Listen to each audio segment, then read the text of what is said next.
The following story has been brought to you by StoriesToInspire.org. Spoke the other day with a prominent rabbi, professor in Yeshiva University in New York. His name is Rabbi YY Jacobson. And he shared with me something he heard from an Israeli man named Aryeh Eldad. Story firsthand, he shared this with me on the phone. Aryeh Eldad has a very interesting job in Israel. He goes around to high schools, to the graduating class, to the seniors, and helps them prepare for the following year when they will be drafted into the IDF, the Israeli army. As you know, service in the Israeli army is obligatory for 3 years. And it's not easy for a 17-year-old teenager to know that next year he's going to be mobilized into an army that faces threats from all of its sides. And we all know what Israel just endured 2 days ago. 24 hours, more than 600 rockets aimed at civilians, men, women, and children. And these 18-year-old boys are drafted to defend the country. We who grew up in the United States of America don't even begin to fathom what that means for an 18-year-old kid. We're 18 years old and we're busy having attitudes towards our mothers and fathers, of course, and arguing, can we take the car when we come home? We don't come home. They're in the army at 18, and it's very difficult for many of them. So Aryeh Eldad, who's a very charismatic young man, goes to high schools and he speaks to the kids. And he empowers them and he inspires them and he explains to them, especially children, youngsters, teenagers who are having a lot of emotional resistance and difficulty. And he spends time with them and he explains to them the value and the story and the history, what Israel is about and what the Jewish homeland is about. And the last thing he does with these children, I'm calling them children, teenagers, he takes them to Har Herzl, to Mount Herzl. I'm sure some of you have been there. That's the cemetery where prime ministers are buried, but also thousands of Israeli soldiers are buried. And as the rabbi, our dear principal, spoke today, is Yom HaZikaron, Memorial Day in Israel, coming from it yesterday.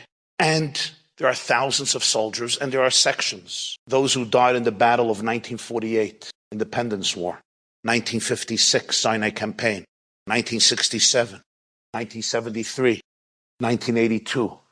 Until the last Gaza war, 2014, sections. In the section of 1948, there's a section where 70 soldiers are buried.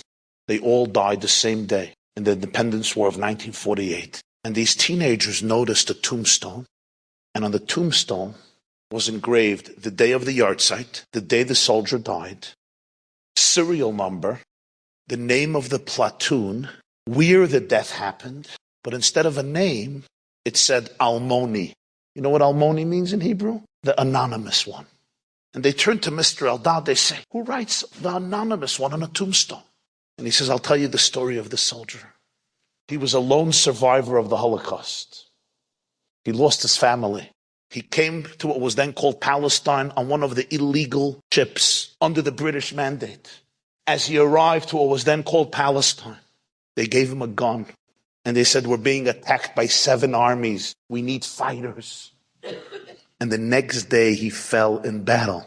The next day, it was a famous battle known the Castilla battle. 70 soldiers died.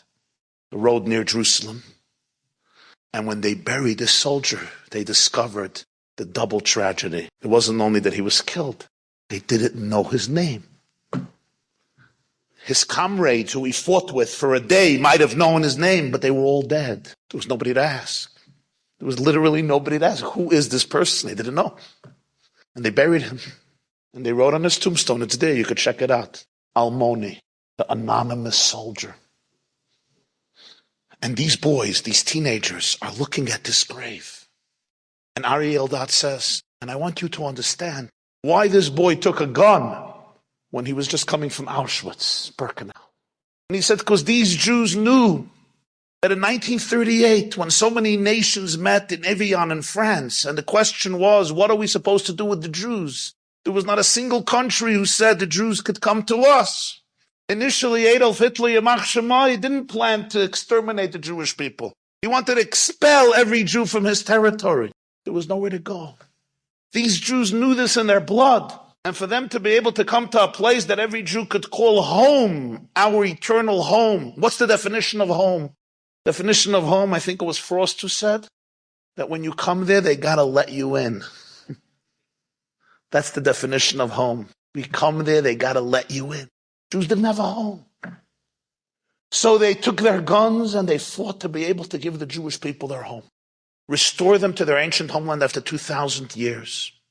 The teenagers were very moved, and then they turned to Aryeh Eldad and they said, but Aryeh, who says Kaddish for this boy? Who commemorates his yahrzeit? Who mentions his name? He said, nobody. There was nobody to tell. They didn't know who it was. No family? They can't be family because we don't know who to look for. We would have a name, we could look for family. They said DNA. Today there's DNA. He said we could take the DNA, but who are we going to match it up with? We're going to ask 40 million Jews to come to Tel Aviv and test their DNA? The boys said a Kaddish right there. And they went home. A few months later, they were drafted into the Israeli army. A year passed. Aryeh Eldad forgot the story. But around a year and a half later, on the yahrzeit of this anonymous soldier, he gets a call from those boys who are in the army. And they say, Aryeh, today is the yahrzeit of the anonymous soldier. Matzanu et hamishpacha shelo.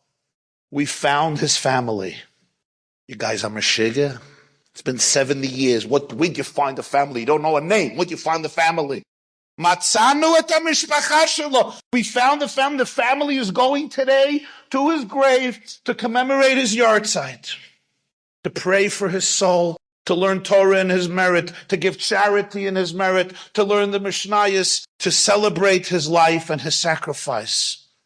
Aryeh thought something happened to them. He says, this is fictional. It can't be. He said, come to the grave. You'll see we discovered his family. He comes to the grave. And who's at the grave? That entire group of soldiers. And they said to him, Matzanu et hamishpacha shelo. Anachnu hamishpacha shelo. We have discovered his family. We are his family. And since then, it's been only a few years, they come every year on the yahrzeit to say Kaddish. They gather in his merit and in his honor.